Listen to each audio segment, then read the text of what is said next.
Yes, it does. And there are some things happening now in culture that I think are going to help. And one of the most recent ones is a Netflix series called Baby Reindeer.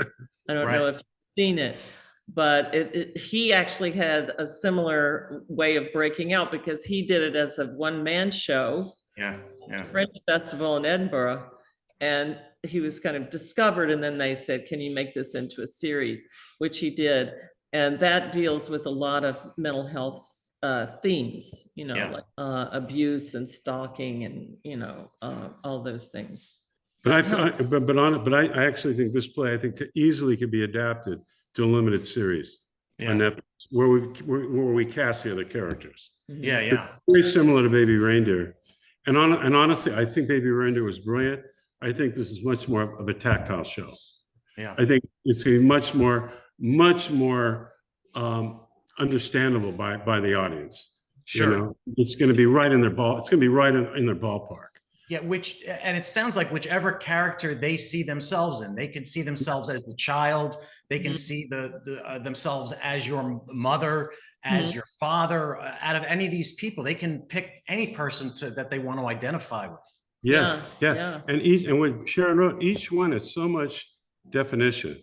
All of them. I mean, their texture, there's emotion. Even the, someone like the police officers, they don't have a lot of lines, but there's a lot of subtext.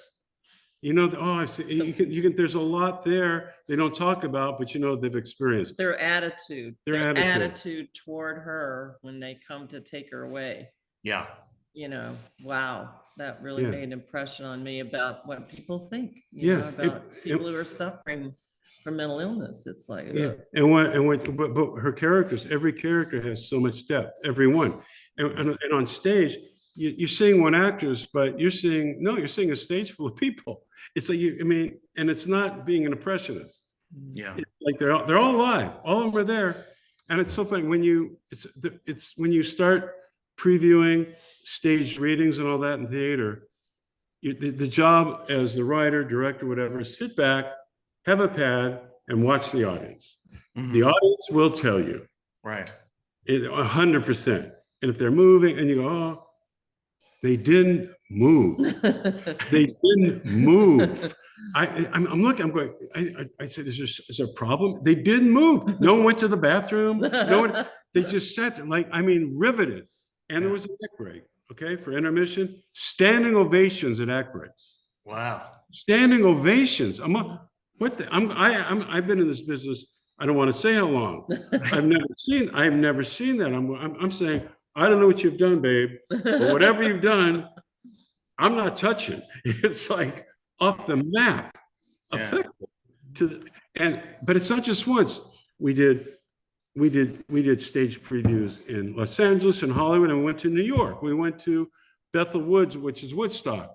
And we did 3 stage previews there. It's unanimous every time. And I said, boy, I'll tell you something. This is important. And then we send it to the Rubicon Theater, and somehow we got on top. I don't know. We're on. We're doing it. That's amazing. So I'm just so proud of her. But honestly, and a thank you for the time here, because Crazy Mama is an incredibly important show. It can help a lot of people. Absolutely. I hope you get to see it. Yeah, well, it's an hour up the freeway from LA to Ventura, so I go there for court all the time. Are you in LA? Are you in LA? Yeah, I'm in LA. I'm in West Hollywood. So. You're opening night, dude. You're opening night. Yeah. Oh, I would love that. I would. And so would my wife. So yeah, absolutely. We'll send you the information on it. That'd be great.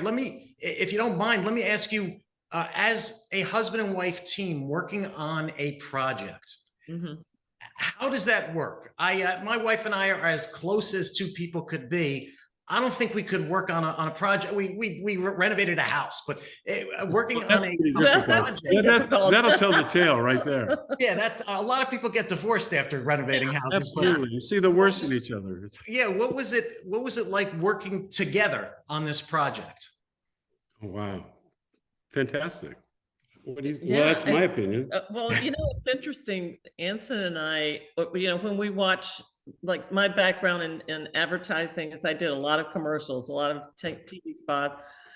And so I have a little bit of background in film and video, and Anson, obviously, having done 300 shows. But so when we watch movies and television, I'm sure it would be irritating for anyone else, because we're sitting there saying, oh my God, why did they do that cut? What does that look on her face? And so we're constantly critiquing, but we always agree. It's so interesting. We say it at the same time. We say it at the exact same time.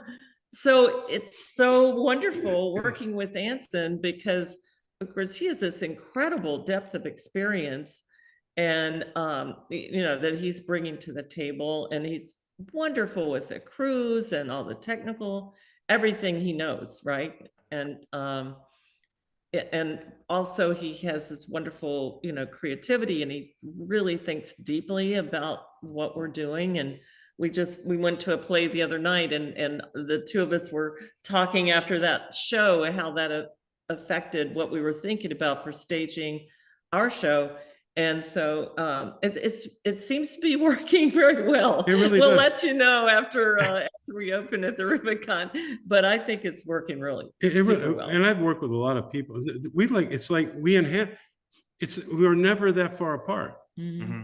Literally, we might add a little icing to each other. Yeah. But we're never, but it'll be like this. And she goes, yep, I felt that too.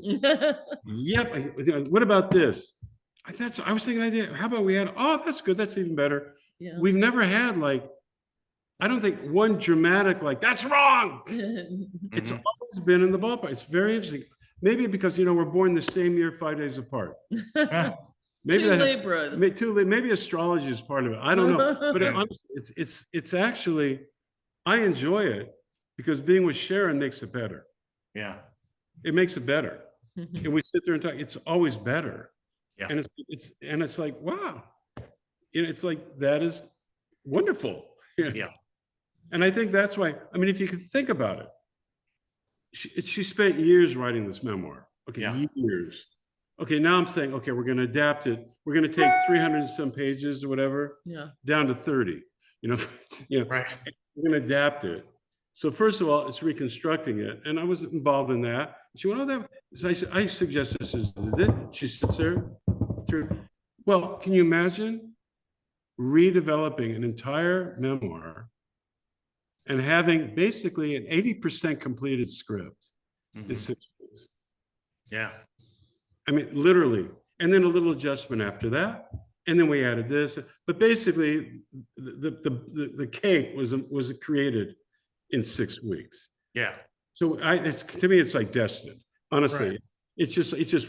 Plus, she took it. No, she took it, and with her background, it's so funny because she did the first draft, and I go, well, this needs a lot of work. And she goes, yeah, you have to do this, blah, blah, blah. Second draft. Well, I don't know about this. She goes, I worked. I go, just try this. And third draft. She goes, this is it. I'm telling you, it works. This is it. I go, and I'm thinking, oh yeah, third drafting. Yeah, it works. No, that's not what you said. No, I said lock it. He looked at me and just says, lock it. That's great. No, I looked, I read, I go, lock it. I have no notes. Just lock it. Let's just put it on, man. We're ready to go.